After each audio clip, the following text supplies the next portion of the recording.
Million subscribers, ప్రతిరోజు 1.5 పైగా views తో ప్రపంచవ్యాప్తంగా ఉన్న తెలుగు వారందరికీ చేరువైన మా ఆదాన్ ద్వారా మీ బిజినెస్ ను యాడ్స్ రూపంలో ప్రమోట్ చేసుకోండి. For more details contact this number. మీరు అదే కమ్యూనిటీకి సంబంధించిన వ్యక్తిగా ఆవిడ నగ్నంగా తిరుగుతుంటే మీకు ఎలా అనిపిస్తుంది? ఏ పాయింట్ తీసుకున్నా కానీ ఆ ఘోర నాకు కాదనిపిస్తుంది. ఈమె ఇలా మాట్లాడుతుంది, ఈమె నమ్మకండి, ఫేక్ అఘోరే.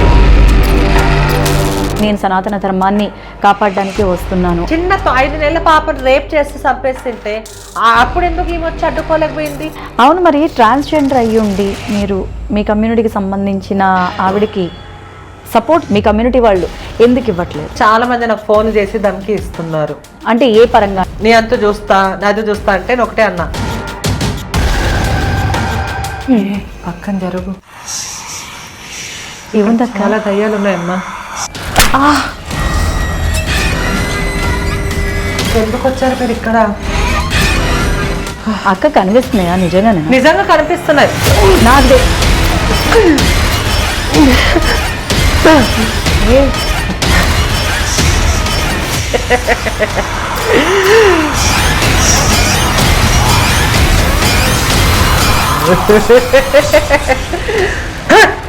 ఇప్పుడు నా మంత్రశుద్ధితో ఈ బెనుల బంధిస్తాను. ఓం బగ బగే బగని బాగోతరి.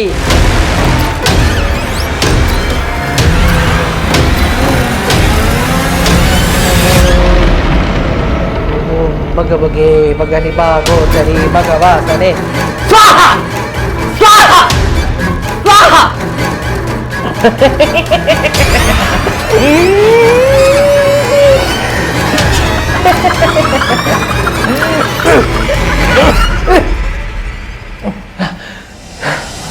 చేపట్టు తల్లి. ఏమైందక్క? దయ్యం బంధించానమ్మా. సో ఎక్కడైనా కానీ పాతి పెట్టేది. హాయ్ వ్యూయర్స్, ఈరోజు మనతో పాటు మన స్టూడియోకి వచ్చారు మాధురి అక్క. మాధురి అక్క గత కొంతకాలంగా అఘోరీ కంటే వైరల్ అవుతున్న పర్సన్ అన్నమాట. అంటే అఘోరీ నిజమా కాదా అనేది చాలామందికి ఒక డౌట్. అంటే ఒక ట్రాన్స్లో ఉన్నారు. కొంతమంది నిజము అనుకుంటే, కొంతమంది కాదు అబద్ధము. ఆవిడ వల్ల హాని లేదు కదా అనుకుంటే, మరి మొన్న హాని కూడా జరిగింది. అంటే పోలీసుల మీదే చేయెత్తడం వరకు జరిగింది. ఇప్పుడు ఒక ఏది నిర్ధారణకి రాలేని పరిస్థితుల్లో ఉన్నారు. సో ఈ నేపథ్యంలో మాధురి అక్క అసలు అఘోరీ గురించి ఏం మాట్లాడతారు? ఎందుకంటే ఒకే కేటగిరీకి సంబంధించి, ఒకే కమ్యూనిటీకి సంబంధించి కాబట్టి వీళ్ళకి నిజాలు ఎక్కువగా తెలిసి ఉంటాయి. సో ఒకసారి మాట్లాడే ప్రయత్నం చేద్దాం. మాధురి అక్క నమస్తే, ఎలా ఉన్నారు? చాలా హ్యాపీగా ఉన్నా. ఫీవర్ కూడా వస్తుంది. అవునా? ఓకే. ఇప్పుడు మీరు ఎలా ఉన్నారు అనేది నాకు తెలుస్తోంది. అంటే ఒక 10 days నుంచి కొంచెం ఫీవర్ ఉందని చెప్పేసి అన్నారు, కొంచెం డల్గా ఉన్నారు. అంటే ఎక్కువ ఇంటర్వ్యూలు రోజుకి 1 కాదు 2 కాదు 8-9 ఇంటర్వ్యూలు ఇవ్వడం వల్ల అంటే జనాలకి ఇంకా అది అవసరం కాబట్టి, సో మనం కూడా ఇంకా వెనకడుకోకుండా వేయకుండా ముందడుగేసాం కాబట్టి. ఓకే అక్క, ఇప్పుడు 8-9 ఇంటర్వ్యూలు అన్నారు కదా. అంటే ఒక 1 month 2 months ముందు నుంచి మీరు ఇస్తూనే ఉన్నారు. ఒక 15-20 days నుంచి బ్రేక్ వచ్చింది. అంటే నాకు తెలిసింది ఏంటంటే మీ మీద కొంచెం థ్రెట్ ఉంది, కొంచెం అంటే దాడులకు దిగుతామని చెప్పేసి బెదిరింపు కాల్స్, ధమ్కీలు ఇస్తున్నారు. అది నిజమేనా? నిజమే అమ్మా, నిజంగా చాలా నిజంగా చెప్పను కానీ చాలా మంది నాకు ఫోన్ చేసి ధమ్కి ఇస్తున్నారు. ఏమని? ఇంటర్వ్యూలు ఎందుకు, ఆమె ఒక ట్రాన్స్జెండర్ కమ్యూనిటీ కదా, ఎందుకు నువ్వు అలా మాట్లాడుతున్నావు, నువ్వు సపోర్ట్ చేయవా అంటే నేను సపోర్ట్ చేస్తా. నువ్వు ఎవరైనా కానీ ఆ ప్లేస్లో కరెక్ట్గా ఉంటే నేను సపోర్ట్ చేస్తా. నాకు ఫేక్ అనిపించింది. నేను ఇదే ఇంటర్వ్యూలో కూడా ఒకటే లాజిక్ మాట్లాడాను. ఆమె నమ్మాలి అంటే అందరికి నచ్చాలని, కొంతమంది నచ్చితే నచ్చవచ్చు. నీకు నచ్చింది మీరు సపోర్ట్ చేసుకుంటున్నారు, ఓకే. నాకు నచ్చలేదు, ఇది ఫేక్ అని చెప్పడం తప్పేముంది? గతంలో ఎన్ని మనం ఇనలేదు, ఎంతమందిని నమ్మాము, అంతేగా, ఎంతమందిని నమ్మి మోసపోయాము, ఇంకా ఎంతమందిని నమ్మాలి? సో దీని గురించి నేను మాట్లాడితే నీ ప్రాణం తీస్తా, నీ తాట తీస్తా. ఎవరక్క? ఎవరంటే కొంతమంది ట్రాన్స్ కమ్యూనిటీలో కూడా, అవును, ట్రాన్స్ కమ్యూనిటీలో కూడా మళ్ళీ బయట ఆమె అఘోరకు సంబంధించిన వాళ్ళు కూడా, నేను ద్రాక్షారామం వెళ్ళాను 3 days బ్యాక్. సో అక్కడ ఒక సంబంధించిన ఒక ట్రాన్స్జెండర్ ఆమె నాకు ధమ్కి ఇచ్చింది అనమాట. ఏమని? నీ అంత చూస్తా నాది చూస్తా అంటే నేను ఒకటే అన్నా, ద్రాక్షారామంలోనే ఉన్నాను, సాయంత్రం వరకు నా ట్రైను రాని దమ్ము ఉంటే చూద్దాము, నన్ను మీరు చంపుతారు, ఏం చేస్తారు చేయండి, నేను కూడా ప్రాణాలు దేశం కోసం ప్రాణాలు ఇచ్చడానికి రెడీగా ఉన్నాను, వచ్చి చంపండి, నన్ను ఏం చేస్తారు చేయండి అన్నట్టు నేను మెసేజ్ పెట్టా మీకు. ఓకే, అంటే ఇప్పుడు ట్రాన్స్జెండర్ ఆ కమ్యూనిటీకి సంబంధించే చేశారా బెదిరింపులు, ఇంకెవరన్నా బయట వాళ్ళు చాలా మంది? అంటే ఏ పరంగా, అంటే ఇప్పుడు సినిమా వాళ్ళ, రాజకీయానికి సంబంధించిన రాజకీయ వాళ్ళకి సంబంధించి ఏం కాదు, కానీ కొంతమంది ట్రాన్స్ కమ్యూనిటీ పెద్ద హోదాలో ఉన్న వ్యక్తిని, ఓకే, వాళ్ళ పేరు చెప్పను కానీ ఏదైతే బిగ్ బాస్ సీజన్ 3లో వెళ్ళారో కమ్యూనిటీ, బిగ్ బాస్ సీజన్ 3. అయితే ఇప్పుడు ఖచ్చితంగా బిగ్ బాస్ సీజన్ 3 అనగానే మనకు ఒక పేరు స్ట్రైక్ అయిపోయింది, దీని మీద ట్రోల్స్ మామూలుగా ఉండవు. ఏమనిందంటే ఆమె ఏమనిందంటే, మీరు ఇట్లా మాట్లాడదు, ఒక ట్రాన్స్జెండర్ కమ్యూనిటీ లీవ్ చెయ్యి, నువ్వు మారావా అంటే, నేను ఎందుకు మారుతా, ఏం తప్పు చేస్తాను నేను అడిగాను. గతంలో కూడా శ్రీరెడ్డి విషయంలో కూడా నన్ను ఇట్లా బెదిరింపు కాల్స్ వచ్చినాయి అనమాట. సో అప్పుడు నేను ఇంకా ఏం అనలేదు. సో ఇప్పుడు ఏమంటే, ఆమె మన ట్రాన్స్జెండర్ కమ్యూనిటీ చెయ్యాలనే నువ్వు, ఆమె నీకు చేతబడి చేస్తుంది, నీకు అవసరమా, ఎందుకు మనకి అన్నట్టు మంచిగానే మాట్లాడింది. ఏమంటే కొంచెం నేను మొండిగేసాను, ఆమె కొంచెం రాజుగానే మాట్లాడింది, వదిలేస్తాయి అది ఇది నీ అంత చూస్తా అని. మళ్ళీ నేను అదే నా ఊరు అయింటే కన్నా నేను చేస్తాను, కొంచెం మొండి కూర్చుంటే అప్పుడు అట్లా కాదు మాధురి, నీకేమైనా చేసి చంపేస్తే మనకెందుకు అన్నట్టు. సో అలా ఆ ఫోన్ అయిపోగానే మళ్ళీ వేరే వాళ్ళు కమ్యూనిటీ ఇక్కడ హైదరాబాద్ లో నుంచి వేరే వాళ్ళు, వాళ్ళు కూడా ధమ్కీలు, ఎందుకు ఇట్లా అని. కింద బ్యాడ్ కామెంట్స్ ఒక్కడే పెడుతున్నాడు వాడు, ఎన్ని ఛానల్ ఓపెన్ చేసినా వాడే కామెంట్స్ పెడుతున్నాడు, బ్యాడగంటే బ్యాడగ నా గురించి. సో దీని వెనకాల ఏదో ఒక రాజకీయం ఉందేమో అని నేను అనుకుంటున్నా, అంటే ఇలా దొంగ రాజకీయం అని నేను అనట్లేదు. సో నాకు బెదిరింపు కాల్స్ వస్తున్నాయి. సో ఆవిడకి బాగా వెనకాల ఇన్ఫ్లుయెన్స్ ఉందంటారా? అది అంటే ఆ టాక్ అయితే ఉంది, ఆవిడ వాడుతున్న కార్ గురించి కానీ, ఆవిడకి ఉన్న సపోర్ట్ గురించి కానీ, ఒక టీం వర్క్ చేస్తోంది పిఆర్ లెవెల్లో అన్నట్టు ఉంది, అది నిజమేనంటారా? అంటే సో ఇప్పుడు నేను ఏమంటానంటే, సో ఆమె ఒక అఘోర ట్రాన్స్జెండర్ మహిళ, జనరల్ అవసరం. సో ఆమె గురించి మనకి సో ఓకే పర్సనల్. ఈ కార్ గీర్ అంటావా, సో భక్తులు ఇచ్చిండొచ్చు. ఇప్పుడు ఎట్లుందంటే ఏదైనా నమ్ముతగిన ఇస్తారు కానుకలు. సో ఆమె అంటుంది, సో ఇప్పుడు టాపిక్ అది కాదు మనకి, ఆ కార్ ఎక్కడి నుంచి వచ్చింది ఏం వచ్చిందని కాదు కానీ, సో నేను ఎందుకు ఆమె నమ్మలేదు అనకు ఒక అంటే నేనేమంటున్నానంటే, ఆవిడ వెనకాల ఇన్ఫ్లుయెన్సెస్ ఉన్నారు అనేది నిజమా కాదా? అంటే ఆవిడకి వెనకాల బ్యాక్ బోన్ లాగా సపోర్టర్స్ ఎవరో ఉన్నారని నాకు అందరికి తెలుసు, కానీ కెమెరా ముందు కూర్చొని ఏం తెలియనట్టు ఉంటారు కొంతమంది, అదే నాకు నచ్చదు. సో వాడుతుంది ఓకే, ఒక్కొక్క ఇంటర్వ్యూలో ఒక్కొక్కలాగా, అంటే ప్రతిదీ ఒక నాకు ఫేక్ అనిలాగా తెలిసిపోతుంది. ప్రతి ఛానల్ ఆమె ఇంటర్వ్యూలు ఇచ్చింది, కొన్ని మిలియన్స్ దాటినాయి, ప్రతి దానికి అవును సమాధానం లేదు. సనాతనం ఏంటంటే సనాత ధర్మం పోరాడుతున్నాం, ఇంకంతే, ఇంకా ఏమన్నా చెప్పండి అంటే అది చెప్పకూడదు, రహస్యము. సో ఇవన్నీ నేను తీసుకొని మీడియా ముందు ఒక యూట్యూబ్ ఛానల్లో ఈమె ఇలా మాట్లాడుతుంది, ఈమె నమ్మకండి, ఫేక్ అఘోరి అని నేను అన్నా ఒక యూట్యూబ్ ఛానల్లో, ఫేక్ అఘోరి అని లింగం తీస్తే మ్యాజిక్లు కూడా బాగా చేస్తారు కదా, విభూతులు రాల్చడము, లింగాలు తీస్తున్నారు. సో అది తీసిన తర్వాత జనాలకి అంటే ఒకవైపు ఇక అఘోర దూసుకెళ్తూ వస్తుంది. ఒక ఇంటర్వ్యూ ద్వారా, అంటే నైట్ 7 o'clock ఇచ్చాను ఇంటర్వ్యూ, అది 10 o'clock అప్లోడ్ చేశాడు, అప్పుడే 20K వెళ్ళింది గంటలోనే. నేను స్టేటస్ పెట్టాను, చాలా మందికి అది ఎక్కడ కంటెంట్, అందులో ఒక్కడ ఓన్లీ శివలింగం మాత్రమే తీసి కనెక్ట్ అయిపోయింది. చాలా మంది జనాలు పిలిచారు, చేశారు. సో నేను ఏమంటున్నానంటే, కొన్ని ఇప్పుడు అఘోర నాకు కొన్ని పాయింట్లు నచ్చలేదు, ఆ పాయింట్ తీసుకుని వచ్చి మాట్లాడుతున్నా, తప్పేమో ఉందా? నాకు నచ్చలేదు. ఆమె నెల డేట్ అయితే అంటుంది. సో ఒక ఆడదాని విలువ అంటున్నావు, ట్రాన్స్జెండర్ అని మీడియా, ఆవిడ శ్రీనివాస్ తర్వాత అంటే ఆవిడ ట్రాన్స్జెండరే కదా, తర్వాత ఆపరేషన్స్ చేయించుకున్నారు. అవును, ట్రాన్స్జెండర్స్ కి నిజంగానే నెలసర్లు వస్తాయి? రావు కదా ఖచ్చితంగా. అంటే ఆవిడ ప్రతి ఇంటర్వ్యూలో కూడా, అంటే నేనైతే నా ఇంటర్వ్యూలో జనరల్ అందరూ అడిగేసిన క్వశ్చన్లు అడగలేదు, కానీ ఇలాంటివి రావని అందరికీ తెలుసు ఖచ్చితంగా. సో దాని గురించి కూడా చాలా మంది అపోజ్ చేశారు. అయితే ఇక్కడ ఆవిడ సనాతన ధర్మం గురించి మాట్లాడారు, అంటే నేను సనాతన ధర్మాన్ని కాపాడడానికే వస్తున్నాను అని చెప్పేసి అన్నారు. ఆవిడ ఇంకొక పాయింట్ అంటున్నారు ప్రతి ఇంటర్వ్యూలో నాతో కూడా, మిమ్మల్ని ఎలా నమ్మచ్చు అంటే, మీరు నమ్ముతారో నమ్మరో మీ ఇష్టం, నేను నమ్మమని నేను అనట్లేదు అని ఒక మాట అంటున్నారు. దాని గురించి మీరేమంటారు? అంటే ఆవిడ ఎవరిని ప్రెషర్ చేయట్లేదు. మరి ఇంటర్వ్యూలు ఎందుకు ఇవ్వాలండి? ఇప్పుడు మీరు కాల్ చేస్తారు, ఒక మాట కాల్ చేస్తారు, అఘోరి గారు ఇంటర్వ్యూ కావాలని, మళ్ళీ మీకే అవన్నీ మీకు వదిలేస్తున్నా అది ఆమె ఆ మాట అన్నప్పుడు ఇవ్వాల్సిన అవసరం ఉండదు కదా. ఎందుకు ఇచ్చింది మరి? తెలివైన వ్యక్తే కదా.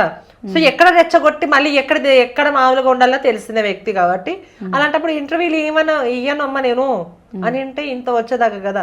ఇంటర్వ్యూలు ఇచ్చింది ఆమె, కాంట్రవర్సీ చేసింది ఆమె, ప్రతి దానికి ఒక ఇంటర్వ్యూలో ఒక్కొక్కలాగా మాట్లాడమే ఆమె, అన్ని చేసింది ఆమె. కానీ ఆమెకి జనాలు సపోర్ట్ చేస్తూ ఎవరిష్టం వాళ్ళది చేయనివ్వండి. కానీ డేట్ అవుతాను సనాతన ధర్మం అంటే ఏంటమ్మా అంటే సమాధానం చెప్పుకోకుండా వేరే టాపిక్ ఎత్తడము, ఇలా గుళ్ళు గోప ఇట్లా హత్యలు జరుగుతున్నాయి అని ఆపడానికి వచ్చాను అనిందే. సో ఆపడానికి ముందు నేను ఒక క్వశ్చన్ అడుగుతాను, కరోనా టైంలో ఎక్కడ వెళ్ళిందమ్మా ఇవి? కరోనా టైంలో రావచ్చు కదా. ఇవి అంటున్నా కానీ ఇప్పుడు అసలైన ఘోరాలకు అన్ని తెలిసిపోతాయి కదా, వాళ్ళకి ఇవి ఎందుకు తెలీదు? కరోనా టైంలో ఎందుకు రాలేదు? 5 సంవత్సరాల నుంచే తిరుగుతున్నాను అని చెప్పి తిరుగుతున్నట్టు ప్రూఫ్లు ఎక్కడమ్మా? ఈమె ఫేమస్ అయితే 1.5 నెల అవుతుందంటే ఇంటర్వ్యూలు మించి ఇంకా ఇక్కడే చాలా మంది ఆమెకు సపోర్ట్ లేదు. ముందు నుంచి వీడియో చూపించి మాట్లాడి అప్పుడు మాట్లాడతా. అవును, కేదార్నాథ్ లో ఉన్న ఫొటోస్ ఒకటి బాగా వైరల్ అవుతున్నాయి. తర్వాత 2-3 months నుంచి ఒక నెలన్నర నుంచే ఫేమస్ అవుతుంది అంతే. ఆమె 2 నెలలు కూడా కాలేదు. సో కరోనా టైంలో చాలా మంది చనిపోయినారు, తిండి లేక ఏం లేక. ఆ రోజు ఈమె వచ్చి కాపాడలేదు, డాక్టర్లు వ్యాక్సిన్ కనిపెట్టారు. అప్పుడు కేసీఆర్ గారు ఉన్నప్పుడు ఇంటికి 10,000 5,000 ఒక్కొక్కరు. అప్పుడు వరదలు వచ్చినాయి మళ్ళీ ఇక్కడ మునిగిపోయినాయి సికింద్రాబాద్ లో. అప్పుడు మనిషికి 5,000 10,000 ఇచ్చి దాతాలు కానీ ఇక్కడున్న వాళ్ళు కానీ ఆదుకున్నారు. మళ్ళీ అప్పుడు రాలేదు. మళ్ళీ దిశ ఇది ఛానల్ ఉంది టీవీ, అక్కడ నేను వచ్చాను డిబేట్ లో కూర్చున్నాను. 6 సంవత్సరాల కిందట దిశ చనిపోతే అప్పుడు నేను పోరాడాను నా వంతుగా. అప్పుడు ఈమె వచ్చి ఆపలేదే. 3 నెలల కింద 3 రోజులు 6 రోజుల కింద ముత్యాలమ్మ గుడి నెల కిందట మళ్ళీ ఈమె తెలంగాణ ఉంది కదా, మళ్ళీ ముత్యాలమ్మ గుడి ధ్వంసం చేసినప్పుడు అప్పుడు ఆపచ్చు కదా. ఈమెకి అన్ని తెలిసిపోతారు, మళ్ళీ ఈమె శక్తులతో ఆపచ్చు కదా. ఈమె మహిమలు చూపి మేము అనట్లేదు, ముందే తెలిసిపో ఆపచ్చు కదా. అట్లా చేస్తారు కదా నమ్మేది ఎవరైనా. మళ్ళీ ఈమె ఇక్కడ ఉండగానే మళ్ళీ ఆంజనేయ స్వామి శంషాబాద్ లో గుడి ధ్వంసం చేశారు, మళ్ళీ పోచమ్మ గుడి అక్కడ మళ్ళీ ముందు ఆపచ్చు కదా, ఎందుకు ఆపలేదు? సో ఈమె ఉండగానే ఒక 4 రోజుల కిందట ఒక ట్రైన్ మారుస్తుంటే ఒక ట్రైన్ గుద్ది మళ్ళీ అదెందుకు ఆపలేకపోయింది? 4 రోజుల కిందట మళ్ళీ ఒక అబ్బాయి నీళ్ళ పడి చనిపోయినారు, మళ్ళీ వాళ్ళు ఎందుకు కాపాడలేకపోయింది? చిన్న 5 నెలల పాపను రేప్ చేసి చంపేస్తుంటే అప్పుడు ఎందుకు ఈమె వచ్చి అడ్డుకోలేకపోయింది? 9 నెలలు ఇది విన్నారో లేదు, 9 నెలల పాప రేప్ చేశాడు గుర్తుందా? 9 నెలలు లాస్ట్ పిచ్చోడు అని తేల్చారు. మళ్ళీ అదేందుకు ఆపలేకపోయింది? లేచింది మొదలు దాదాపుగా ఒక 100 అరాచకాలు ఇలా జరుగుతున్నాయి. రోజుకి హత్యలు గిచ్చలు అన్ని జరుగుతున్నాయి. కొంతమంది యూట్యూబ్ ఛానల్లో నేను అందులో అనట్లేదమ్మా, యుద్ధంలో వీరుడు చనిపోతే వాళ్ళ గురించి వేయట్లేదు తల్లి. ఏమి వచ్చినప్పుడు నుంచి తగ్గినా తుమ్మినా చేసిన మొత్తం ఫోకస్ కోసమైతే వేరే కంటెంట్ లేదా? ఇన్నాళ్ళు ఛానల్ కొంచెం డౌన్ అయినాయి. ఇప్పుడు ఈమె రాగానే ఇప్పుడు ఏదన్నా కానీ ఈమె అట్లా కనపడి ఒక ఫోటో పెట్టినా కానీ వెళ్తున్న వ్యూస్. నా ఇంటర్వ్యూలు కూడా డిబేట్ లోకి వచ్చినట్టు ఆమె నా ఫోటో పెట్టుతున్నారు, మళ్ళీ అప్లోడ్ చేస్తున్నారు, వెళ్తున్నాయి. సో కంటెంట్ లేదు కానీ అక్కడ ఫేమ్ ఉంది కాబట్టి జనాలు. సో ఇవన్నీ జరిగినప్పుడు ఈమె ఎందుకు ఆపలేదు? ఇప్పుడే ఎందుకు వచ్చింది? ఏమి ముందర ఇన్ని జరిగినాయి, మళ్ళీ ఎందుకు ఆపలేకపోయిందని నేను అడుగుతున్నా. తప్పేం కాదు, ఎందుకంటే ప్రశ్నించే హక్కు ప్రతి జనాలు ఉన్నావు కాబట్టి అడిగే ప్రతి ఒక్కరికి ఉంటాదమ్మా. ఇంట్లో కొట్టాడుకుంటే మొగుడు పిల్లము ఎవరు అడిగే, వీధిలో వచ్చి పడితే నీలాంటి వాళ్ళు నాలాంటి వాళ్ళు అడగద్దంటే అడుగుతారు కంపల్సరీ. అక్క ఇప్పుడు ఒక ట్రాన్స్జెండర్ గా అంటే తను ట్రాన్స్జెండర్ అని చెప్పేసి ఓపెన్ అయిపోయింది, ఖచ్చితంగా ఓపెన్ అవ్వలేదు కానీ వాళ్ళ పేరెంట్స్ చెప్పారు. సో చెప్పినంత మాత్రాన ఏదన్నా కానివ్వండి ఓకే యాక్సెప్ట్ మేము చేస్తాం ఏ జెండర్ అయినా. అంటే మీరు అదే కమ్యూనిటీకి సంబంధించిన వ్యక్తిగా ఆవిడ నగ్నంగా తిరుగుతుంటే మీకు ఎలా అనిపిస్తుంది? ఇంత కామెంట్స్ అవే అమ్మా. ఇప్పుడు ఎక్కడికైనా వెళ్ళినా కానీ ఎందుకు మీ ఇజ్రాయల్ అంటే ఇప్పుడు ఎందుకు నేను ఇంత పోరాడుతున్నానంటే ఇప్పుడే మా మీద బ్యాడ్ గా ఉంది. సమాజంలో ఎంతో మంచిగా బతుకుతాయి ఇప్పుడు అన్ని రంగాలు మేము ఉన్నట్టు. సో ఆమె ఫిమేల్ అయిన కింద కామెంట్స్ లో చాలా దారుణంగా పెడుతున్నారు, హిజ్రా విడి చక్క విడిసిను. సో అప్పుడు బాధ అనిపించదా? మళ్ళీ స్పందించాలి, హక్కు ఉంది కదా. 10 మంది మంచిగా మాట్లాడచ్చు, 10 మంది. నేను అదే అంటున్నా, ఇలా చేసే వాళ్ళకి ఏదో ఒకటి చేయాలా. బ్యాడ్ కామెంట్స్ పెడుతున్నారు. ఆమె ఏ జెండర్ అయితే ఏముంది, శ్రీనివాస్గా ఉన్నప్పుడు ఏదో ఆమె ఓపెన్ అవ్వలేదు కానీ ఏదో లింగానికి అర్పించాను, స్వామికి అర్పించాను అన్నట్టు ఉంది. అక్క అయితే ఒకటి ప్రజలది ఏమీ లేదని నేను అనుకుంటున్నాను. ఎందుకంటే మనం ఏదైతే చూపిస్తామో, ఎవరినైతే పరిచయం చేస్తామో వాళ్ళు భిన్నాభిప్రాయాలు ఉండొచ్చు. కొంతమంది నమ్మచ్చు, కొంతమంది నమ్మకపోవచ్చు. కానీ మా పెద్దవాళ్ళప్పుడు అంటే మా చిన్నప్పుడు అప్పుడు ముందంతా ట్రాన్స్జెండర్స్ గురించి నేను విన్న మాట ఏంటంటే, మీరు రోడ్ల మీద తిరుగుతున్నా మీరు కనిపించిన అర్ధనారీశ్వరులు అని చెప్పేసి, అంటే వాళ్ళ నోటి నుంచి నెగిటివ్ రాకూడదు, ఎప్పుడు కూడా వాళ్ళు పాజిటివ్గా మాట్లాడాలి, వాళ్ళ ఆశీర్వాదం కూడా ఫలిస్తుంది, వాళ్ళ మాట స్వచ్ఛంగా ఉంటుంది, వాళ్ళ మనసు స్వచ్ఛంగా ఉంటుంది అని చెప్పేసి చెప్పేవాళ్ళు. నేను ఇప్పటికీ అదే నమ్ముతాను. ఎందుకంటే మీ ఆశీర్వాదాలు అనేవి అంత స్వచ్ఛంగా ఉంటాయి అని ఇప్పటికీ కూడా చాలామంది నమ్మేవాళ్ళు ఉన్నారు. అలాగేమన్నా ప్రజలు ఆవిడ్ని అంటే ఒక అఘోరీగా, ఓ ట్రాన్స్జెండర్ ఒక అఘోరీగా మారి సమాజ సేవకి ఈ అంటే ధర్మాన్ని కాపాడడానికి ఇలాగ వచ్చిందని చెప్పేసి ప్రజలు ఏమన్నా నమ్ముతున్నారంటారా? నేను అదే అంటున్నా, నమ్మే వాళ్ళు నమ్ముతున్నారు, నమ్మకున్న వాళ్ళు నమ్మట్లేదు. సో నమ్మే వాళ్ళు నమ్మని నేను కాదనను. సో నువ్వు వస్త్రధారణ వేసుకో, అవును, ఏ పాయింట్ తీసుకున్నా కానీ ఆ ఘోర నాకు కాదనిపిస్తుంది. సో శ్రీకాళహస్తిలో బట్టలు లేకుండా రావద్దమ్మ వేసుకొని అన్నారు. వాళ్ళు రావద్దనలేదు పూర్తిగా. ఇంత లోపల పోలీసులు ఆపే లోపల పెట్రోల్ వేసుకుంది. ఆ వీడియో ఇప్పుడు ఉంది, పంపిస్తాం అని. మళ్ళీ పంపిస్తామన్నప్పుడు ఎందుకు పోసుకుంది? నువ్వు అక్కడ నిజమైన అఘోరైతే ఇట్లా చెయ్యరు. నాకు అదొక డౌట్ వచ్చింది. నేను అది మాట్లాడలే తప్ప, నాకు డౌట్ వచ్చింది. ఇక్కడ పెట్రోల్ అన్నప్పుడు చాలా మంది కొంతమంది కామెంట్స్ పెట్టినప్పుడు నేను చూసాను, పెట్రోల్ కాదు ఆరెంజ్ జ్యూస్ సంథింగ్ అని చెప్పి జనాలు అదే అంటున్నా. నేను ఆమెను అది ఆరెంజ్ జ్యూస్ నేను అనట్లేదు కానీ కొన్ని తప్పులతో మాట్లాడుతున్నా. అది ఇంకా దేవునికి తెలియాలి అది ఆరెంజ్ జ్యూస్ పెట్రోల్ అనేది. ఆవిడ నువ్వు నిజమైన అఘోర అన్నప్పుడు నువ్వు శాంతించాలి కదా. నేను ఇంట్లో నాకు నచ్చలేదమ్మా లేకపోతే అదొరకంగా ఉంటుంది. కొంచెం గందరగోళం చేస్తే ఎంత చిరాగ్గా అనిపిస్తుంది, నా మీద ఉండే విలువ పోతుందా? ఆ రోజు పెట్రోల్ పోసుకుంది. ఏదైనా జరిగితే చుట్టూ అదే నేను సనాతన ధర్మం పోరాడుతున్నా, సనాతన ధర్మం కోసం కాపాడుతున్నా. ఏం కాపాడుతున్నా, నువ్వేం చేస్తున్నావు? మొన్న అక్కడ పోలీస్ ఆఫీసర్ మీద చేయి చేసుకుంది. ఎంత పెద్ద బాధాకరమైన విషయము. మరి పోలీసులు దీన్ని ఎందుకు తీసుకోవట్లేదు, ఎందుకు కేసు బుక్ అవ్వట్లేదు? అవును, ఎందుకు అవ్వట్లేదు అంటారు? అంటే చేయలేకపోతున్నారు, నాకు అర్థం కావట్లేదు. అంటే ఫస్ట్ లో మనం ఒక ఆవిడ ఎంట్రీ ఇచ్చినప్పుడు అన్ని ఛానల్స్ ఇంటర్వ్యూలకు వెళ్ళాయి. అందరూ కూడా విచిత్రంగా విభిన్నంగా ఆవిడ్ని క్వశ్చన్లతో మాటల యుద్ధమే చేశారు. కానీ ఆవిడ చాలా కూల్గా ఉన్నారు. కానీ మొన్న మాత్రం పోలీసుల మీద దాడి చేసినప్పుడు అప్పుడు మాత్రం ఆవిడ తీరు కొంచెం చేంజ్ కనిపించింది. అంటే అప్పుడున్న సహనం మొన్న లేదనిపించింది. అంటే ప్రజలు కూడా భయపడిపోయిన పరిస్థితి. ఏంటి ఈవిడ త్రిశూలంతో ఇలాగా చేస్తోంది, పోలీసుల మీదే చెయ్యెత్తుతోంది, అది విధి నిర్వహణలో ఉన్న వాళ్ళ మీద చెయ్యెత్తడం అనేది తప్పు, అది కరెక్ట్ కూడా కాదు, అది అందరికీ తెలిసిందే. అలాంటిది మామూలు జనాల పరిస్థితి ఏంటి అనేది కూడా చాలామంది మాట్లాడుకుంటున్నారు. కానీ ఆవిడ్ని ఏమీ చేయలేకపోతున్నారు. ఎందుకంటారు? నేను అదే కదా జనాలకి నమ్మద్దండి ఇలాంటి వాళ్ళు. నమ్మండి, దేవుడు ఉన్నాడు, దయ్యం ఉంది, తాంత్రిక శక్తులు ఉన్నాయి, అన్ని ఉన్నాయి. కానీ ఇలాంటి పేర్లు చెప్పుకొని నేను అది అని చెప్పే వాళ్ళు ఫేక్ వాళ్ళు నమ్మద్దని నేను అంటున్నా. నీకు నిజం అనిపిస్తే నమ్మండి, లేకపోతే లేదు. జర్నలిస్ట్ మీద చేసుకుంది. పోలీస్ ఆఫీసర్ బాగా క్లియర్ కనబడుతుంది. మళ్ళీ ఎందుకు ఇట్లా రియాక్ట్ అవ్వట్లేదు? ఆవిడ సీఎం రేవంత్ రెడ్డి ప్రభుత్వం మీద కూడా విమర్శలు చేశారు. అటు ఏపీ ప్రభుత్వం మీద పవన్ కళ్యాణ్ గారిని కలవాలని చెప్పేసి భీష్మించుకొని రోడ్డు మీద ట్రాఫిక్ జామ్ అయ్యేలాగా చేశారు. ఏం లేదమ్మా, ఒక ఇంటర్వ్యూలో ఆమె ఏమనేది గుడి అదే ప్లాన్ ఏమో అని నేను అనుకుంటున్నా. అంటే ఆవిడికి గుడి కట్టాలనా అని అనింది కదా. నాకు గుడి నేను గుడ్లు కడుతున్నారు, భక్తులు వస్తున్నారని. సో అదే మైండ్ లో ఫిక్స్ అయిపోయిందేమో. అంటే అది ఓకే, దానికోసమే ఈ పోరాటం ఏమో నాకు అనిపిస్తుంది. ఆవిడ కోరిక ఎందుకు కడతారమ్మా అఘోరి కట్టారు. సో ఇది కూడా ఏమి చూడరు. మా అంటే ఒక 3 నెల ఆల్రెడీ కంటెంట్ తగ్గిపోయింది. ఇంకో కొత్తది వచ్చేంత వరకు వచ్చాయి. ఇప్పుడు నేను అట్లేం లేదు, నేను ఎప్పుడు కాంట్రవర్సీ. అవును, అంటే కాంట్రవర్సీ కదా. నేను ఒకప్పుడు అంటే దాదాపుగా ఒక 3, 4, 5 ఏళ్ల క్రితం వరకు 6 ఏళ్ల కిందట ఫుల్ జోష్ మీద ఉన్నారు మీరు. తర్వాత సైలెంట్ అయిపోయారు. మళ్ళీ ఇప్పుడు ఈ ఇష్యూ మీద వచ్చారు. చాలా మంది అయితే మీకు అభిమానులు కూడా ఉన్నారు, మీ ఫాలోవర్స్ చాలా మంది ఉన్నారు. అసలుకి మామూలుగా వేముల ఇది యాదగిరిగుట్ట వెళ్ళా నరసింహస్వామికి మా ఫ్రెండ్స్ తీసుకొని. అక్కడ పూజారి గారు ప్రసాదం పెడితే ఒక లింగం తీసి అమ్మ స్వామి చెయ్యాలి. సో అది చాలా మంది గుర్తుపడుతుంది, మ్యాజిక్ అని తెలిసిన తెలుసు.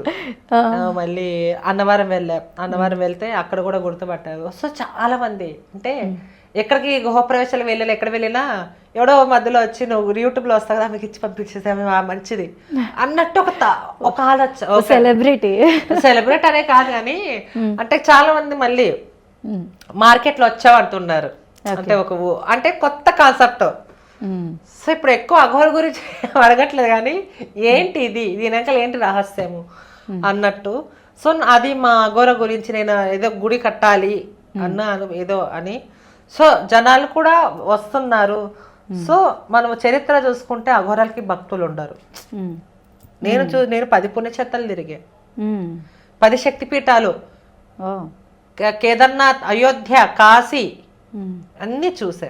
ఓకే, అన్ని చోట్ల అఘోరాలు ఉంటారు కదా, కాశీలో ఎక్కువగా అఘోరాలు కనిపిస్తూ ఉంటారు. అంటే అఘోరాలు అంటే మగవాళ్ళే, అఘోరి అంటే ఆడవాళ్ళు. కానీ ఇలాంటి ట్రాన్స్జెండర్స్ ఇలాగ ఆపరేషన్స్ చేయించుకున్న వాళ్ళు అఘోరీలుగా ఉన్నది చాలా తక్కువ. కిన్నెర అఘోరి అని ఏంటి, ఏ అఘోరి? కిన్నెర అఘోరి వీళ్ళు. Okay okay. అంటే మీరు ఇందాక ఒక మాట అన్నారు, చేతపడి చేస్తుందేమో జాగ్రత్త అని చెప్పేసి ఒకళ్ళు మీకు కొంచెం జాగ్రత్తలు చెప్పారు. అవును. సో అంటే ఇప్పుడు ఆవిడ చేస్తున్న పూజలన్నీ కూడా చేతపడి పూజలు అంటారా? ఏమన్నా అది నాకు అర్థం అంటే శివ పూజలు చేస్తానని చెప్పేసి కారులోనే మొత్తానికి శివలింగం, నందీశ్వరుడు చాలా ఒక నిజంగా అనకూడదు కానీ ఆ కారులోనే ఒక సెట్టింగ్ అంతా పెట్టుకున్నారు, పూజలు చేస్తున్నారు, పక్కనే పెట్రోల్ క్యాన్ కూడా పెట్టుకున్నారు అందరు భయపడేలాగా. కానీ బయట శ్మశానాల్లో కూడా పూజలు చేస్తున్నారు. మరి చేతబడులు చేసేవాళ్ళు అఘోరీలుగా ఉంటారా? ఉండరమ్మా. అఘోరీలు ఎందుకుంటారు? దేశం కోసం, ధర్మం కోసం కాపాడతారు. ఎవరైతే ఈ చేతవాళ్ళంటే ఈ విద్యలు నేర్చుకొని ఈ విద్యలు నేర్చుకొని ఒకరు ఇలా చేయడం, ఒక డబ్బులు తీసుకోవడము, అలా అలా చేతబడి మీద వీళ్ళు శక్తులు ప్రయోగిస్తారు అనమాట. అఘోరాల గురించి అనట్లేదు, ఎవరైతే చేస్తారో. సో ఇంకోటి, ఈ చేతబడిలో చేసే ప్రక్రియలో ఏ మాత్రం ఫెయిల్ అయినా రక్తం కక్కుని వస్తాడు వాడు. సో ఒకవేళ సక్సెస్ అయినా కానీ వాడు బాగుపడతాడా? బాగుపడ్డు. వాడు సక్సెస్ అన్న సక్సెస్ అవ్వ వాడు మాత్రం వాడి వంశాన్ని వేటాడుతుంది. అదేదో అంటాం కదా, ఏ జన్మలు, ఇప్పుడు కొంతమంది అంటాము ఏ జన్మలు పుట్టావా, అది ఏ జన్మల కర్మ కాదమ్మా, ఎన్నో జన్మలు చేసిన కర్మలు అవి. సో నేను నా మీద చేసుకుని ఇవన్నీ నేనేం పర్వాలేదు కానీ, సో నాకు నా దేవుడు ఉన్నాడు చేయని ఏముంది. కానీ ఒకవేళ నేను సస్యకు కూడా వాళ్ళు మామూలుగా సావరు. నిజంగా దేవుడు ఆడేవాడు ఉంటే, దయ్యం ఉంది, భక్తి ఉంది, అన్ని ఉంది, దయ్యానికి నా అమ్మవారు ఉంది. సో నేను కరెక్ట్ గానే పోరాడుతున్నా. నేను ఆమె ఒక్కడిని నమ్మద్దాన్ని, ఇట్లాంటి వేషధారణ వాళ్ళు నమ్మద్దండి అని నేను అంటున్నా. ఓకే, అంటే ఇప్పుడు ఆవిడ బట్టలు కట్టుకొని చక్కగా పూజలు చేస్తే అభ్యంతరం లేదా? ఒకలాగా ఉంటుందమ్మా, ఒకలాగా ఉంటుంది. ఇప్పుడు చిన్నపిల్లలు రేపు చేసి చంపేస్తున్నారు కామంతో. ముసలోళ్ళు అందరూ ఇప్పుడు ఆమె నివుడుగా ఉంటుంది బట్ట లేకుండా. 100 మందిలో ఎవడో కూడా ఒక 5 మంది. అసలు ఆడపిల్లలకి ఎంత సిగ్గుగా ఉంటుంది. ఒక 5 మంది ఉండారా? 100 మందిలో ఒక 5 మంది చూసి మన కోరికలు పుట్టావా? దీనికి ఏం చెయ్యరు. ఆ ప్లేస్ లో, ఆ కామంలో ఉన్నప్పుడు ఎవరైనా పసిబిడ్డ వస్తే, అవును, రీసెంట్ గా ఆవును కూడా రేప్ చేశారమ్మా. విన్నారా లేదో, ఆవుని మేకని. అలాంటి మన దేశంలో ఇలాంటివి ఇంకొంతమంది చెడిపోతారు. నువ్వు సనాతన ధర్మం ఓకే, నువ్వు ఫేక్ వర్జన్ ఓకే, నువ్వు నిరూపించుకోవాలి అవసరం లేదు. నువ్వు వస్త్రధారాలు వేసుకొని నిజాయితీగా ఒక కంటెంట్ లాగా వెళ్ళు. ఒకలాగా ఉంటే నాకు నచ్చలేదు. అవును, మరి ట్రాన్స్జెండర్ అయ్యుండి మీరు మీ కమ్యూనిటీకి సంబంధించిన ఆవిడకి సపోర్ట్ చాలామంది ఇస్తున్నారు కదా. అంటే మొన్న పుణ్యక్షేత్రాలకు వెళ్ళినప్పుడు కూడా మిగతా ట్రాన్స్జెండర్స్ అందరూ ఆవిడతో వచ్చి పూజలు చేయించడం, ఆవిడతో పాల్గొనడం, ఆ సంఘం అంతా వచ్చి కలిసి మాట్లాడడం, ఇవన్నీ చేశారు. అంటే మీ వెనకాలని మేము ఉంటామని చెప్పేసి ఒక భరోసా అయితే ఇచ్చారు. మరి ఇక్కడ ఉన్నవాళ్ళు, తెలంగాణలో ఉన్నవాళ్ళు, మీ కమ్యూనిటీ వాళ్ళు ఎందుకు ఇవ్వట్లేదు? ఎందుకు? ఆమె లైలా గురు కూడా తెలంగాణ కమ్యూనిటీ కదా, ఆవిడ వరంగల్లో ఇచ్చినట్టు. ఎందుకంటే అక్కడ వరంగల్ శ్మశానంలో ఉంది కాబట్టి ఇచ్చారు. సో ఇక్కడ ఏంటంటే ఇంకా చాలా పనిలో ఉంటారమ్మ ఇక్కడ మన ట్రాన్స్జెండర్ కమ్యూనిటీ. ఈ దీని గురించి మాట్లాడే 10-20 మంది ఉంటారు, అందులో నేను ఒకదాన్ని. ఏది ఎక్కడ జరిగినా కానీ ఈ 10 మందిలో ఒకరన్నా రావాల్సింది, మిగతా వాళ్ళు రారు. సో లైలా గుర్తు నేను అన్నాను ఇంటర్వ్యూ, స్నేహ గారితో ఇంటర్వ్యూ ఇచ్చా. ఏమో తప్పుగా మాట్లాడానా, ఎందుకంటే ఆమె అంతకుముందు సపోర్ట్ చేసి మా వీడియో పెట్టింది అఘోర గురించి. ఆమె ఒకటే మాట్లాడింది, సో జనాలకు 10 రకాలుగా ఉండొచ్చు, 10 మందికి నచ్చచ్చు, నీకు నచ్చలేదు నువ్వు చెప్పు, తప్పేముంది, నేనేం అనుకోలేదు బేట అనింది. ఆమె దృష్టిలో అలా అనింది. కొంతమంది ఇప్పుడు కూడా చాలా బ్యాడ్ కామెంట్ పెడుతున్నారు ఆమెను. ఇప్పుడు ఈ ఇంటర్వ్యూ తేలిక చేస్తే ఒక 100 మందిలో 30 మంది నాకు పెట్టే వాళ్ళు ఉంటారు మంచిగా, 30 మంది ఆమెకు చెడగా పెట్టే వాళ్ళు ఉంటారు. 50-50 లాగా ఉంటుంది అనమాట. సో జనాలకి కన్ఫ్యూజన్ అనమాట. సో కమ్యూనిటీ కూడా సపోర్ట్, నేను అదే అంటున్నా, మన స్నేహ గారితో కూడా అదే అన్నాం. సో నాకు అనిపిస్తే నేను మొక్కుతాను అక్క, నాకు అలా నాకు అనిపించలేదు, నేను అలాంటి మోసాలు కూడా నేను చూశాను, నాకు చేశారు అన్నట్టు నేను మాట్లాడాను. సో నేను నిజంగా నేను అట్లా మాట్లాడితేనే కదా జనాలు కూడా రియాక్ట్ అయ్యారు. అక్క మరి మ్యాజిక్ అంటే కనికట్ట అంటారా, మ్యాజిక్ అంటారా? మ్యాజిక్ ఎందుకు చేస్తానమ్మా, నేను రియలే చేస్తాను, రియల్గా చేస్తాను. భగభొగే భగని బాగో తెరి భగవా సకే చేయబట్టమ్మా. జూమ్ చేసుకోండి కొంచెం. చాలా మంది ఇక్కడ జూమ్ చేయండి. ఏం తెస్తారు ఇప్పుడు నాకు? చేయబట్ట తల్లి.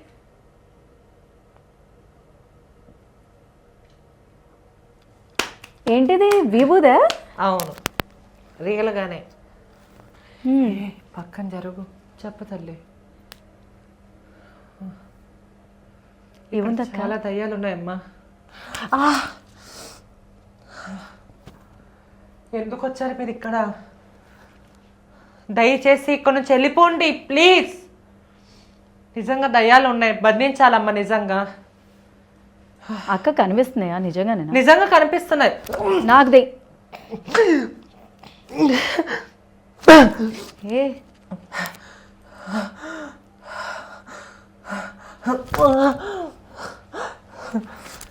ఇంకా ఇంతసేపు మంచిది కాదు, దయ్యాన్ని బంధించాలి. వాటర్ ఇమ్మంటారా? వాటర్ ఏమొద్దు. ఓం భగభుగే భగని బాఘోతరి భగవాసుకే. పట్టుకోండి అమ్మా, ఒక్క నిమిషం తల్లి. ఓం క్రీం క్రైం పట్ స్వాహ స్వాహ. ఓం భగభుగే. కాంచన, నాగవల్లి, ఢాకిని, పిచాచి అందరూ ఇందులో వచ్చేసేయండి. వచ్చి ఇందులో బంధిస్తాను నేను. దయచేసి నాకు సపోర్ట్ చేయండి, లేకపోతే కన్నా మీకు నిజంగా ఎప్పటికీ శాంతి ఉండదు. దయచేసి అందులో బంధిస్తాను మీకు. ఇలా పట్టుకోమ్మా అరటిపండు. ఒక్క నిమిషం అరటిపండు ఒకసారి చూడమ్మా, ఏమైనా తేడాగా ఉందా? ఏమైనా కనిపిస్తుందా? ఏం లేదు కదా? ఏం లేదు కదా? సరే ఒక్క నిమిషం. ఏమైనా ఉందా తల్లి తేడాగా? సరే ఒకసారి చూపించు తల్లి. నాకు భయం వేస్తుంది అక్క. చూపించమ్మా, ఏం కాదు.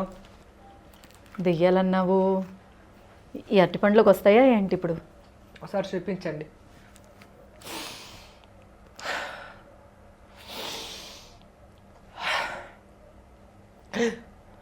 చూపించి ఏమన్నా ఇప్పుడు ఏమైనా కనబడుతుందా? పీసెస్ అయ్యింది. ఎలా అయినాయి? ఎలా అయ్యాయి? దయ్యాలు వచ్చినాయి. ఇప్పుడు కత్తి లెక్కకుండా ఇప్పుడు అరటిపండు చూడు అన్నారు కదా. అవును చూసారు. మళ్ళీ మీకు ఏమైనా కట్ చేసినట్టు ఉందా? పైనుంచి ఏం లేదు కదా. మళ్ళీ లోపల నిజంగా దయ్యాలు ఉన్నాయి కాబట్టి బంధించాను. ఒకసారి చూపించండి. అంటే ఇప్పుడు ఈ స్టూడియోలో దెయ్యాలను తీసుకెళ్ళిపోతున్నావా? అవునమ్మా, ఒకసారి చూపించండి. కట్ అయ్యాయి పీసెస్. ఇలా అయిందక్క అసలు?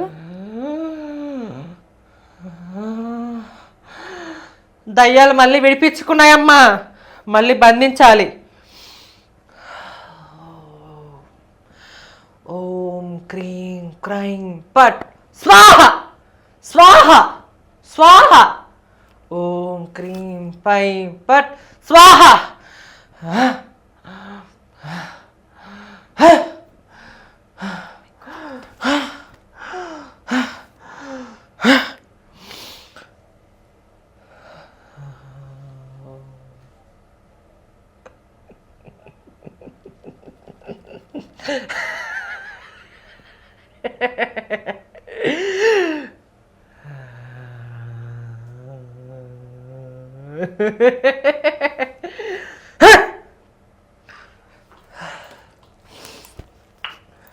ఓం భగభగే భగరి భాగోతరి భగవాసుకే.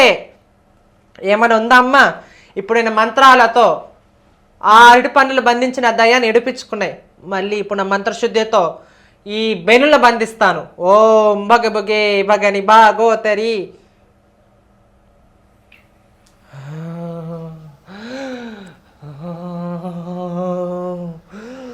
ఓం భగభగే భగని భాగోతరి భగవాసనే స్వాహ స్వాహ స్వాహ. ఓం క్రీం క్రైం పట్.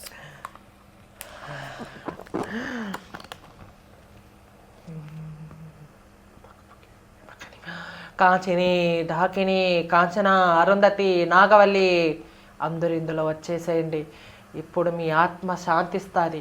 నా మాట అయిని మీరు చనిపోయినప్పుడు మనశ్శాంతి లేకుండా చనిపోయినారు, కానీ ఇప్పుడు నా మంత్రి చేతితో మిమ్మల్ని బంధించాను. ఇప్పుడన్నా మీ ఆత్మలు శాంతించాలని కోరుకుంటున్నా. ఓం భట్ స్వాహ స్వాహ స్వాహ.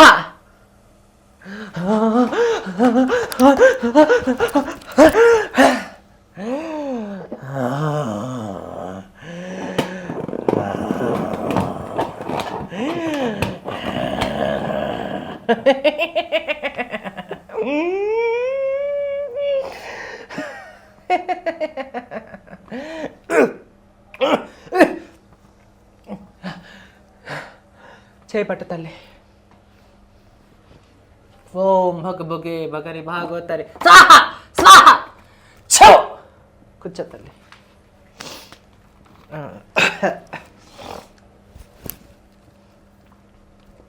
ఏమైందక్క? దయ్యం బంధించానమ్మా. సో ఎక్కడైనా కానీ పాతి పెట్టేది మంచిగా ఉంటుంది, సరేనా? ఓకే అక్క, చెప్పమ్మా. సినిమాల్లో ఏమన్నా అవకాశాలు వచ్చాయా? లేదు, ఇంకా రాబోయే రోజులు వస్తుందేమో. అసలు ఇది నిజమేనా? లేదమ్మా, ఫేక్. సో ఆ బెలూన్ ఒకసారి ఇవ్వు. సో బెలూన్లో ఈనో ప్యాకెట్ పోసాను. సో ఈనో ప్యాకెట్ పోసి బెలూన్లో ఇప్పుడు మామూలుగా గ్యాస్ అంటే ఓ శబ్దాలు వచ్చేసాయి జీ జీ అని. అదే కదా. సో అందులో ఈనో ప్యాకెట్ వేసి కొంచెం వాటర్ వేయగానే ఉబ్బుతుంది. మామూలుగా మనము ఉఫ్ ఉఫ్ అని అయితే ఉబ్బుతుంది. సో దీనికి ఒక చరిత్ర ఉంది. సో కొంతమంది దొంగ స్వామి, ఇప్పుడు కూడా దయ్యాలు ఉన్నట్టున్నాయి. ఇప్పుడు కొంతమంది స్వామీజీలో ఒక గ్రామంలో ఇలా దయ్యాన్ని బంధించి 30-40 వేలు తీసుకున్నారు పల్లెటూరులో. ఇది విభూతి పెట్టుకోదు, అది విభూతి కాదు, చాక్ పీస్. అవునా? అవును. ఇంకా దెయ్యాలు అనేసరికి భయపడ ఏం కాదు. సో ఇలా మ్యాజిక్ లేసి ఒక దగ్గర తీసుకున్నారు. సో ఆ దయ్యం అంటే ఇప్పుడు చాలా మంది దొంగ బాబాలు కానీ ఎవరైనా కానీ చాక్పీస్తోనా ఇప్పుడు? Chalk piece. ఇప్పుడు ఏముంది ఇక్కడ? ఏమి లేదు, ఏం లేదు. ఇంకా ఓం క్రైమ్ క్రీమ్ బట్ స్వాహ పట్టండి. ఓహో ఇదా విభూతి? అవును. సో అరటిపండు అంటావా? సో అరటిపండు ఇప్పుడు చూపిస్తా మ్యాజిక్. సో ఇలా ఉంటుంది, ఇలా ఉండి ఇట్లా.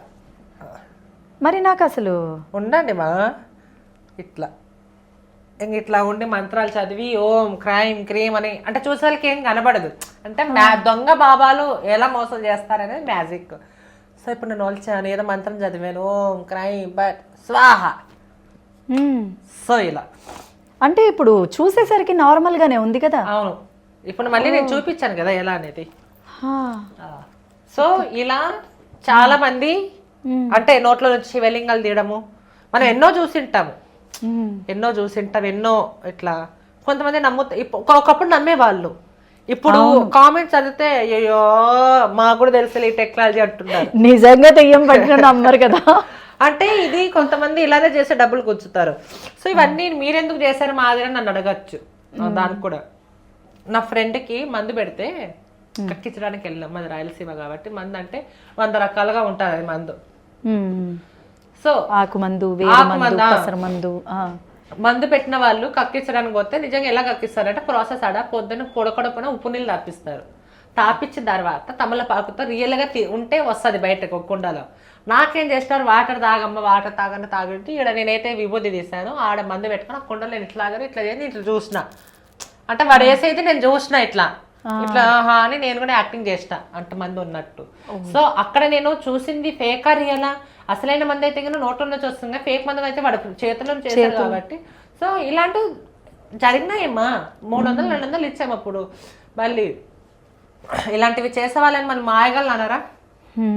సో ఇదంతా మ్యాజిక్. కొంతమంది అఘోరాలు కావచ్చు, బాబాలు కావచ్చు, సాధులు కావచ్చు, అంటే నేను అందును అన్నట్లు ఇదైతే జనాలు మాయమాటలు చెప్పి ఇలా మోసాలు చేసే వాళ్ళు నమ్మద్దని నేను ఒక కాన్సెప్ట్ వచ్చాను అంతే. అసలు నాకైతే ఒక 5 నిమిషాలు గుండె జారిపోయింది అక్క, దెయ్యాలు ఉన్నాయి అంటే. ఓకే, సో ఇవన్నీ చేసేటప్పుడు నాకు నవ్వు వస్తుంది, కానీ నవ్వు ఆపుకోకుండా చేస్తాను అనమాట. అసలు యాక్టింగ్ ఎర్రగా తీసేసారు అంతే, మామూలుగా కాదు, వేరే లెవెల్. థ్యాంక్ యూ అమ్మా. అక్క మామూలుగా ఇప్పుడు మ్యాజిక్ అన్నారు కాబట్టి అడుగుతున్నాను, అంటే ఇవన్నీ మీరు దెయ్యాలు ఉండడం, ఆ బెలూన్లో వాటిని బంధించడం కానీ, ఈ మొక్కలు చేయడం కానీ, ఇంకా శివలింగాలు కూడా తీశారు, విభూదులు, ఇవన్నీ మీకు మ్యాజిక్ కిందే అనిపిస్తాయి. కానీ నిజంగా అసలు చేతబళ్ళు చేయడం ఉందా, వశీకరణం ఉందా, మందు పెట్టడం ఉందా? ఉంది. అంటే ఇది మ్యాజిక్ అంటే అది నిజమని మీరు ఎలా నమ్ముతారు? సో అది నిజము. మీరు ఇప్పుడు వశీకరం మ్యాజిక్ అన్నారు కదా, ఉంటే గానీ ఇక్కడ జనాలు వచ్చి ఉపయోగించారు వాళ్ళు ఎక్కడో ఉంటారు. సో వాళ్ళలాగా వేషధారణ వేసుకొని ఇప్పుడు పప్పు చేసాం, పప్పులు 10 రకాలు చేసుకుంటాం కదా, అసలైన పప్పు టేస్ట్ ఉంటుంది, ఇంకా అవి వేసి కొంచెం టేస్ట్ మారిపోతుంది. కాబట్టి ఎక్కడైతే ఉన్నారో అంటే వాళ్ళ పేరు చెడగొట్టడానికే వీళ్ళు వేషధారణ, నేను అదే అంటున్నా. మీకు అర్థమైందా? మీరు నిజంగా నమ్ముతారు నమ్మరు, నేను దయ్యాన్ని చూశానమ్మా, దేవుని చూడలేదు. అంటే దేవుడు కళ్ళ రూపం చూస్తా అని పక్కుతుంది, కానీ రియల్ గా చిన్నప్పుడు నేనైతే దయ్యాన్ని చూశాను. సో నిజంగా ఏమైందంటే, నేను అబ్బాయిగా ఉన్నప్పుడు మా నాయన తాగేవాడు, అది లోపల పల్లెటూరు. నేను నా తమ్ముడు లోపల పడుకున్నాం. ఆ రోజు మా నాన్న మందు బాటలు తెచ్చుకుంటే పల్లగొట్టిన, చిన్నపిల్ల నాకు ఏం తెలియదు కదా, సరేలే అని ఇంకా పడుకున్నా. ఇక్కడ మోకాల దగ్గర ఏదో కొంచెం గిరికిపోయినట్టు అనిపించింది. అప్పుడు పెంకుటిన్లో చాలా లేసాను. లేస్తే ఇట్లా గొక్కుంటు ఇట్లా అంటున్నా, నవ్వబడుతుంది, ఏందబ్బా కాలని చూస్తే నమ్ముతావు నమ్మువా అమ్మ, నిజంగా అసలుకి ఇట్లా కూర్చుందమ్మా ఆమె. సో దయ్యమా లేకపోతే అసలు చూస్తే అమ్మవారి సినిమా లాగా ఎట్లా కూర్చుంటుంది అని, అట్లా కూర్చుందమ్మా, నాకు లేదు వస్తుంది. సో నాకు దయ్యం అని అనిపించలేదు, కానీ దేవత అనుకుంటున్నా. చాలా మందికి మాట అడిగితే దేవత, సో దయ్యం అని తెలవదు ఎట్లుంటుందో. సో అమ్మవారి లాగా అసలుకి ఆ రూపము గీపము నిజంగా తల్లి. సరేలే అని 2వ సారి ఇట్లా మళ్ళీ లేసా, అట్లా ఉందన్న నా పక్కన. అమ్మ 3వ సారి లేసి క్యాక పెడితే మా అమ్మ మా నాయన వచ్చి అసలుకి. సో మీ రియల్ ఎక్స్పీరియన్స్ అన్నమాట, నిజంగా చెప్తున్నాను. దేవుడా ఇట్లా కూర్చుందమ్మా, కూర్చొని చూస్తుంది. మళ్ళీ ఇప్పుడు చాలా అప్పుడు ఉన్నాయటివి. సో అవి ఉన్నాయంటే ఇవి కూడా ఉన్నాయని అంటే కదా నిజము. అప్పటి నుంచో 10 సంవత్సరాల వరకు భయం నాకు. సరే మా అమ్మని అడుగుదామంటే మా అమ్మ లేదు ఆ విషయం, మా నాన్న అడుగుదామంటే అది గుర్తుందా అని తెలుసుకుంది, అది లేదు, నాకైతే గుర్తుంది. అట్లా కూర్చోగానే మళ్ళీ అమ్మవారి గజ్జల శబ్దం విన్నా, పల్లెటూరులో గ్రామదేవత, గల్ గల్ గల్ గల్ గల్ 2 సార్లు దయ్యాన్ని నీడని చూసిన. ఓకే, సో ఇవన్నీ మీ ఓన్ ఎక్స్పీరియన్సెస్ అన్నమాట. చాలా నిజంగా అసలుకి ఉన్నాయమ్మా, దేవుడు ఉన్నాడు, దయ్యం ఉంది, అన్నీ ఉన్నాయి. సో ఇవన్నీ ఒక శక్తి ఒకటైతే నాకు కూడా శక్తులు ఉన్నాయని చెప్పుకొని చేసే మాయలని నేను నమ్మద్దండి అంటున్నా. ఓకే, సో అర్థమైంది. ఓకే అక్క, నిజంగా చాలా చాలా విషయాలు, అంటే సీరియస్నెస్ కాకుండా మరీ సరదాగా కాకుండా 2 సమపాళ్లలో అన్నట్టు చాలా బాగా అయింది ఇంటర్వ్యూ అయితే. అంటే చాలా ఫీలింగ్స్ని, చాలా ఒపీనియన్స్ని షేర్ చేసుకున్నారు, మాకు కూడా చాలా తెలియజెప్పారు. ఒక హైప్ క్రియేట్ చేస్తారు ఒక 5 నిమిషాల్లో. అయితే ఆయనకు కూడా దయ్యాలు కనపడేటివి. సో మాది కొంచెం కాలువ ఉంటుంది, శవాలకి ఇవ్వాలన్నా వస్తాయి. నేను ఎప్పుడు హైదరాబాద్ వెళ్ళినప్పుడు పికప్ చేసుకుని వస్తాను మా ఆయన. సో మా ఆయన నాకు భయం ఎక్కువ. మా ఆయనకి అంటే ఇక్కడ పోయే నాగంపాము కూడా ఇట్లా చూపిస్తే అది ఇట్లా వెళ్ళిపోవాల్సిందే. ఆయనకు మంచి రేకు జాతకం. ఓకే. సో నేను భయపడతానని ఎప్పుడన్నా ఒకసారి చెప్తాడు, దయ్యం నిలబడింది అక్కడ, నిజం నీ మీద తొట్టు అన్నట్టు. ఓకే. సో నిజంగా ఉన్నాయి, దయ్యాలు ఉన్నాయి, దేవుడు ఉన్నాడు, మనుషులు ఉన్నారు, అందరు ఉన్నారు. ఓకే. ఇది ఏదైతే నాలాగా చేశారు మ్యాజిక్లు, కొంతమంది అలా ఉపయోగం నాకు చాలా బాధగా అనిపిస్తుందమ్మా. నిజంగా జనాన్ని మోసం చేయొద్దండి. ఇప్పుడు మీరు ఏ రుక్తి అయితే ఆ రుక్తిలో మీరు నీచి నిజాయిగా బతకండి. ఇలా చేసే వాళ్ళే చాలా పెద్ద తప్పు కదా. జనాల దగ్గర డబ్బులు ఉండొచ్చు, ఉండకపోవచ్చు. అవును. ఓకే అక్క, థ్యాంక్ యూ. మీ వాల్యుబుల్ టైంని, అది ఈ మధ్య బాగా బిజీగా ఉన్నారు, ఈ వాల్యుబుల్ టైంని ఇక్కడ స్పెండ్ చేశారు, చాలా చాలా విషయాలు షేర్ చేసుకున్నారు. Thank you. Thank you so much.